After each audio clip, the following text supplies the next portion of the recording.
Hi, I'm Ali Bryan, and this is Lemon, and together we are going to read from my latest novel, Cock, by Freehand Books. Felix, my seatmate says. Claudia. This is how it starts, all over.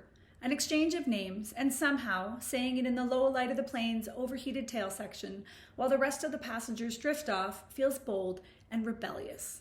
Strangers no longer talk on planes. But Felix and I whisper, life histories, facts, confessions. I learn that he's both childless and parentless, no siblings. Parents died in a bus accident in Italy. He's on his way to a climate conference, former rugby player, divorcee, scared of the dark. A Japanese exchange student taught him origami, and he folds me a little horse from a page of his ocean magazine, a galloping one with lean muscles, sharp hooves, and a wavy mane. He asks me about Glenn, and the brazenness of this question scares and thrills me. When did you fall in love? How did he show he loved you? Do you still love him? How private and inappropriate. How refreshing. He stops to retrieve a trio of pills from a sleek black pill organizer, swishes them down with bottled water. In a few hours, we'll part ways, and I'll regret my honesty, my outrageous vulnerability, and his. In a few days, I'll stand under the Arc de Triomphe with a satchel of my mum's belongings, recite a poem, speak of her gingerbread, her ability to solve for X, and polish a doorknob, and I will know the quiet virtue of these things. Lavender light fills the cabin. The sun is rising, and Felix and I fall asleep. Our bodies collapsing inward over the vacant middle seat. I dream of my mother. It's so vivid I can smell her favorite nail polish, hear the musicality of her voice when she treated a split lip, a fractured heart. It's so real that when the flight attendant plunks down a tray of pale, jittery scrambled eggs somewhere off the English coast, I nearly reach for her hand. After breakfast, Felix and I hold hands. Our grip is tight and primal, as if we are trying to commit the experiences to memory or biology, fingerprint to fingerprint, lifeline to lifeline. I check the map to see how far we are from Paris. Just under 500 miles. Not much time left, Felix says, though his eyes are closed.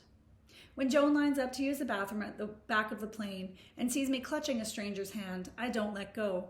If she finds it awkward, she doesn't let on. She only smiles, her unmakeup face fresh and alive. By the time she's out of the washroom, I panic, follow her halfway up the aisle, and tell her not to say anything to Grandpa or Wes. She nods. I'm embarrassed that she feels sorry for me, for my shame and desperation. Before I have to ask, she assures me my dad is okay.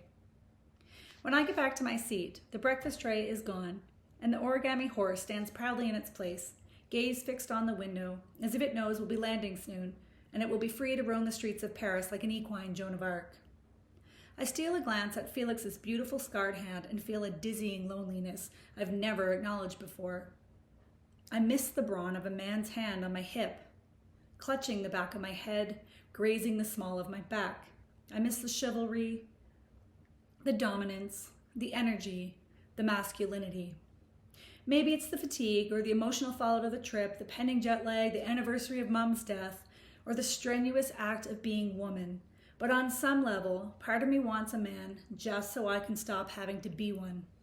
Let him chop the wood, scrape the windshield, change the oil, ship off to war, and let me, even for a day, be she. The plane touches down and taxis. We pack our belongings. I tuck the horse inside my purse. When the plane comes to a complete stop at the gate, it feels jarring and disappointing, like the lights coming on at a bar, closing time. I power on my cell and remember such a moment with Glenn, slow dancing on a rum-soaked floor on a snowy Saturday night. The lights coming on to reveal that we were the only ones there. What was the song? I push the memory away. There's movement in the aisle. The doors are open and people are beginning to deplane. I hope my father remains seated and gives me a chance to catch up, to help him off.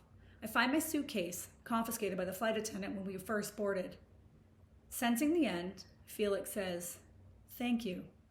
It's a loaded statement, so lovely and true, I imagine the horse whinnying in agreement from my purse. Thank you.